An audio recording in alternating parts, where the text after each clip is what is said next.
4 वर्षाच्या चिमुकलीवर अत्याचार करून हत्या करणाऱ्या आरोपीला फाशीची शिक्षा. 13 दिवसात चार्जशीट.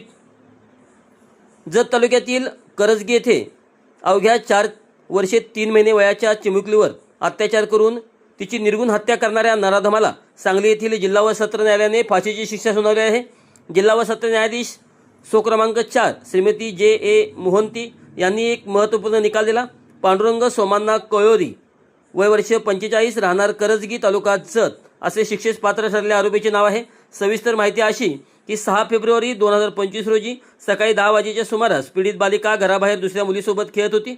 दुसरी मुलगी निघून गेल्यानंतर आरोपीने एकट्या चिमुकलीला बळजबरीने स्वतःच्या घरात नेले. तेथे तिच्यावर क्रूरपणे अत्याचार करून तिची निर्गुण हत्या केली व पुरावा नष्ट करण्यासाठी तिचा मृतदेह गोणीत भरून घरातील लोखंडी पेटीत लपवून ठेवला. तपास अधिकारी, उपविभागीय पोलीस अधिकारी सुनील साळुंके व पोलीस उपनिरीक्षक संदीप कांबळे यांनी सखोल तपास करत अवघ्या 13 दिवसात न्यायालयात दोषारोपपत्र दाखल केले. खटल्यात एकूण 15 साक्षीदार तपासण्यात आले. प्रत्यक्षदर्शी, फॉरेन्सिक पुरावे आणि प्रयोगशाळेतील DNA अहवाल यामुळे गुन्ह्याची साखळी सिद्ध झाली.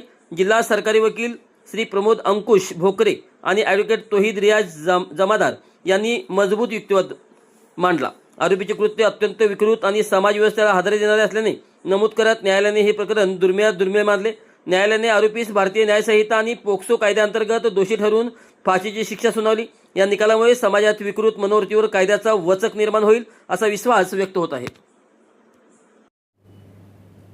सांगली जिल्ह्यातील जत तालुक्यातील उमदी गावामधील करजगी या गावामध्ये 6/2/2025 रोजी एक समाज विघात अतिशय घृणास्पद अशी एक घटना घडली होती. 4 वर्षाच्या एक बालिकावर 45 वर्षाच्या धडधाकड पुरुषाने अत्याचार करून तिच्यावर बलात्कार करून खून केला होता. त्याचं नाव म्हणजे पांडुरंग सोमण्णा कळली. त्याच्या विरुद्ध पोलिसांनी तपास करून 18/2/2025 रोजी 13 दिवसात दोषारोपपत्र दाखल केलं होतं आणि त्याचा निकाल आज रोजी झाला. सरकार पक्षासमोर निश्चितच त्या दोषारोपपत्रातील पुरावा पाहता परिस्थितीजन्य असा पुरावा होता आणि सरकारी पक्षासमोर एक आव्हान होतं की यामध्ये आरोपीविरुद्ध गुन्हा सिद्ध करण्याच्या दृष्टीनं.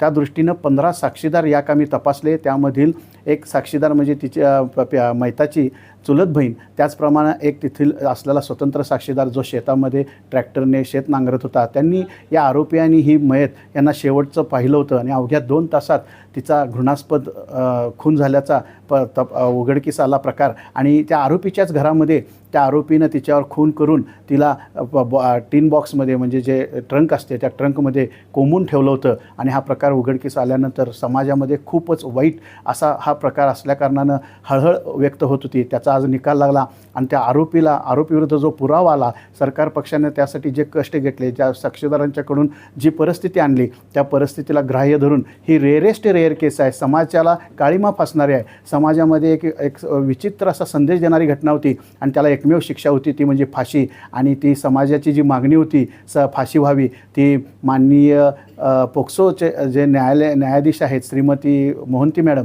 यांनी या सर्व पुराव्याचा अवलोकन करून सरकार पक्षाचा युक्तिवाद ग्राह्य धरून आरोपीस आज रोजी फाशीची शिक्षा सुनावली आहे आणि समाजामध्ये एक चांगला संदेश या निकालामार्फत गेलेला आहे.